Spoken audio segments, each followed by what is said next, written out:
What is up, everyone? Welcome back to Playlist Pop, where pop music never dies. My name is Edward, and today we are going to be talking about Chromatica by Lady Gaga.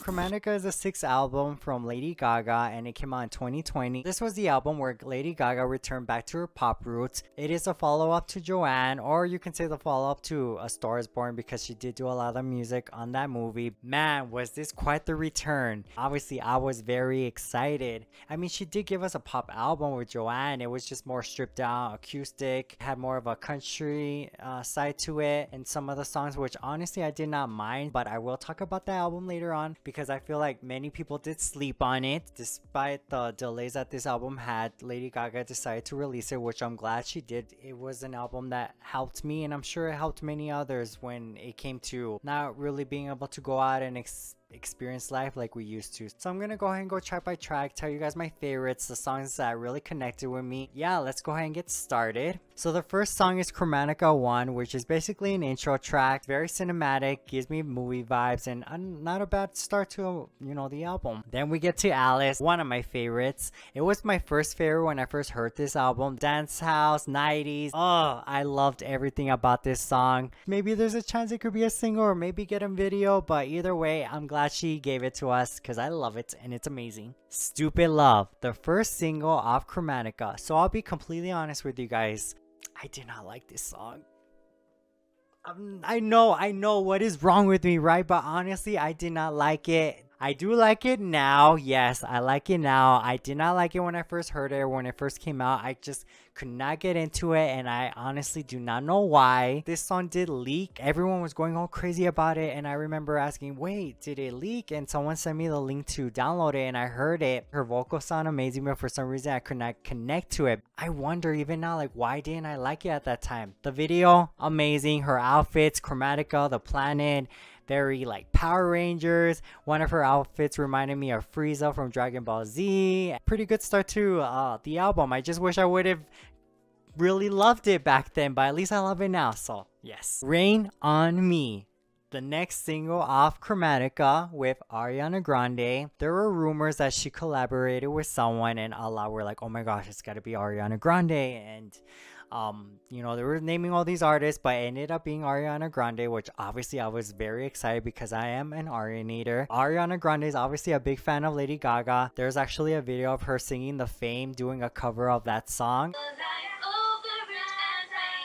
The video, I freaking love it. This is definitely my favorite video out of this whole era. It's so good. It's dark, but yeah, it's got like a bright side to it. The colors, cyberpunk. There's actually one part that I really liked in the video where she's like in a tank, and it reminded me of Final Fantasy VII, because we know she's a gamer, right? We know Lady Gaga plays video games. I don't know if she's a Final Fantasy fan. I'm very curious to wonder if she's ever played that game. Message of this song, at least from what I got when she explained it, is that them dancing in the rain was basically a symbol of their tears, that they were dancing with their tears regardless of what was going through. It was the tears that made them strong. And then the MTV award performance of those two, the whistle, oh, perfection.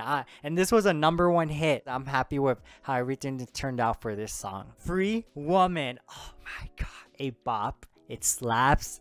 The message in here, it's so perfect. From what she explained on this song was basically, when she started in the music industry. Obviously back then things were a little bit different compared to now. They would look at her like, are you crazy? Like, you should do what I say. And you know how a lot of these powerful men, everything they say is always right and that you have to obey them. Basically this song is about her taking back her power, and it's like, no, I don't want to do that. I don't want that. No. And I'm a free woman. I'm independent. This is my dance floor I fought for. Oh, I love the lyrics here, and the production.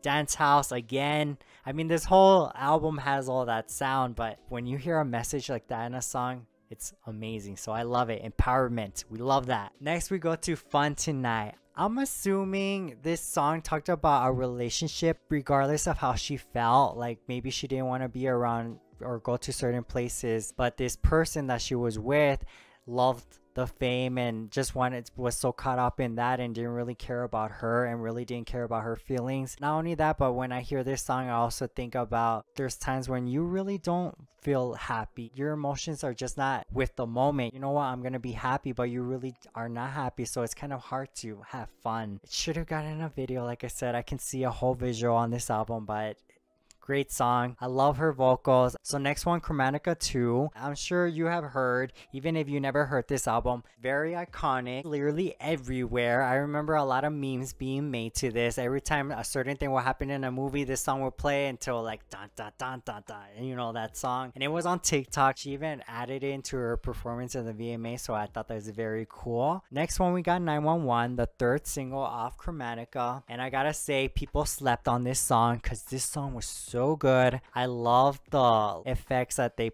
placed on her voice. My biggest enemy is me. It goes back to that saying of we can be our worst enemy or we can be our worst critic, and I feel like that's what this song talks about. And when it says Papa 911, which was a medication that she would take, I love the video. I love the symbolization that she adds in that video. She adds so many details in her videos, like you really have to examine it. It's like Taylor Swift. There's so many Easter eggs, there's so many things that mean something, and you gotta watch the video several times to really get it and really understand what she was saying. We got a great performance from it and a great video of it. Next one, Plastic Doll. I love this song. You know how like there's boys and then there's men, right? There's even grown men that act like boys still. If you're a real boy, don't play with me, don't play with my emotions. I'm not a plastic doll. I don't know, like I just see this being a visual, like I said, but it's a great song. I love the message in it. Next one, Sour Candy, featuring Blackpink. Perfection, and it worked. I do wish that Gaga had more vocals on the song. I feel like it was more Blackpink's song. Nevertheless, I still love the collaboration, and Blackpink isn't a group that I really hear that much. This song definitely got me wanting to know more about Blackpink.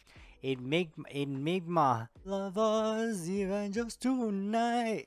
Like that's gonna help me say this, something like that. I apologize, but that's the next song. Great song. I love her vocals on it. Wait, wasn't her like Vegas show called that too? And I'm so sad that it took me a while to connect with it, but hey, at least I connected with it. What a vocalist Gaga is. I mean, we already knew that, but this song, power right here. Next one, Replay, another song I love. My interpretation of this song is basically I think she talks about, you know, the little monsters, us, the fans. Little monsters torture me. I think it kind of goes back to like when she did Joanne and different projects like the jazz album with Tony Bennett. You know, you can't keep everyone happy, because I think even someone else mentioned it. Obviously, she's got her fans from like the beginning, Fame Monster, and you know, they all love that sound. And when she did Joanne, they're like, well, why don't you go back to pop music? Doing everything I can, be the artist that you all want. Thank you for all the love. But oh my gosh, I don't know. You guys can tell me in the comments what Replay means to you. Great song. I love it. Especially that part. Oh, I can see a sci-fi movie from this song alone. So good. We get to Chromatica 3, another instrumental song transition. From there to Sign From Above featuring Elton John. I honestly thought this was gonna be a ballad song. I was like, well, there's no ballads on this album yet. It's probably that, especially when I saw the track list. Oh my gosh, what a track this is. And Elton John, you guys, I've never heard Elton John sing before. What a voice that legendary artist has. Like, his voice is so strong and so powerful. It kind of finishes and it goes to what a production right there. What a production. Kind of a reflecting type of moment of like, I remember when I was young. And it's true, when you're young, you do feel like immortal and powerful. Pretty sure in the past they did do songs together, but they never released it. But this was a song that they did release, or at least Gaga decided to release. It was amazing, so good.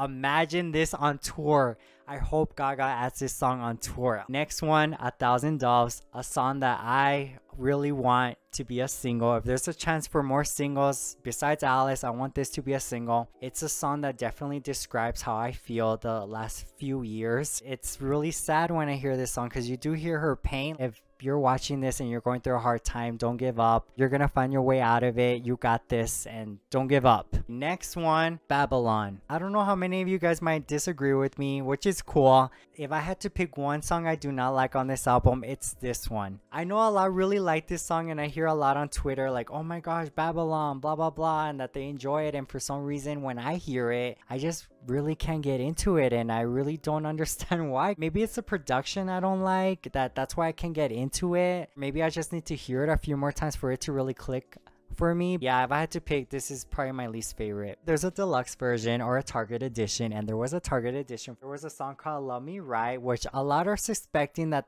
was probably a song for A Star Is Born, and it just didn't make the movie, which I can totally see that based on the production. 1,000 Doves, you know, the song that I love so much. We got the piano demo version. Even though it's a demo, it sounds amazing. I'm glad we got like a stripped down version of this song. It's definitely one that some have said if she does do a tour, you know, when this is all over, we can definitely see her singing this version of the song. So something to look forward to. And then we got a Stupid Love remix, which honestly I'd rather just stick with the original song. I love this album. I think it's amazing. It's incredible. It's definitely the album I was hoping Gaga would do next. Not that I mind Joanne, like I said, but it's really cool to see her do pop again. During the process of this album, she speaks about not wanting to do music anymore, not really wanting to live anymore. What is the point of me living besides just being here with my, you know, for my family? She just didn't want to be famous anymore, be Lady Gaga anymore. I think just from that, it really helps people see like, wow, like she's a superstar, she has everything, but she does still go through dark times in life. It's not always easy, but she did get through it, so I can get through it too. It just makes me sad that 2020 kind of ruined the whole era experience, but hey, I'm glad we got the album. It was a great experience for what she gave us, and we got Oreo cookies, which I love. I love it for what it is, and I'm excited to see what Lady Gaga would do next, and I'm glad that Gaga's in a better place right now and that she's happy. Let me know in the comments, what is your favorite song from Lady Gaga's Chromatica album, and did you try the Oreo cookies? Did you like those? You can leave that down as well. Thank you all so much for watching. Have a good one. See you later. Bye.